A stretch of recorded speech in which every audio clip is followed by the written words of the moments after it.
Saint le Seigneur, le Dieu tout-puissant, celui qui est, qui était et qui vient. Frères et sœurs en Jésus-Christ, bonjour. Bienvenue dans votre rubrique Saint du jour, dispo sur notre chaîne YouTube et nos pages Facebook et Instagram. N'hésitez pas à vous abonner pour vous inspirer chaque jour. Aujourd'hui, inspirons-nous du bienheureux André Franchi. André Franchi est né en Italie en 1335.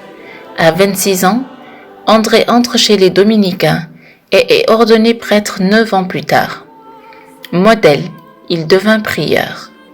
En 1382, André est élu évêque de Pistoia par la volonté du peuple. Il gouverne saintement. C'est un chercheur de paix zélé, un pasteur attentif et un célèbre prédicateur à la parole chaude et persuasive, animé d'une vraie charité et à qui les âmes ne pouvaient résister. André fut zélé dans l'observance de la règle. Rien n'échappait à son œil ni à son cœur, et surtout, les pauvres et les malades avaient sa préférence. Grande était aussi son hospitalité envers les pèlerins et les étrangers. André vénère particulièrement l'enfant Jésus, la Vierge Marie et les mages.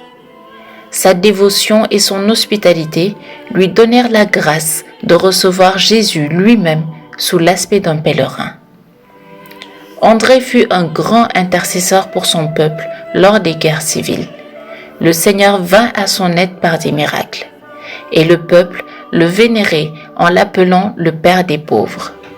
Au bout de 18 ans d'épiscopat, André quitte la charge d'évêque et se retire dans son couvent à Saint-Dominique de Pistoia, où il supporta, d'une âme joyeuse, une longue maladie. Il meurt 1 an plus tard. Le bienheureux André Franchi nous rappelle que notre foi nous invite à accueillir les pauvres et les pèlerins, non par obligation, mais dans la joie. C'est ainsi que beaucoup ont accueilli des anges, et lui, Jésus lui-même. Aujourd'hui, nous fêtons aussi les saints Josétus Isolaire et Augustin de Cantorbéry. Bonne fête à tous les homonymes, à demain pour de nouveaux saints, et d'ici là, prions chez nous.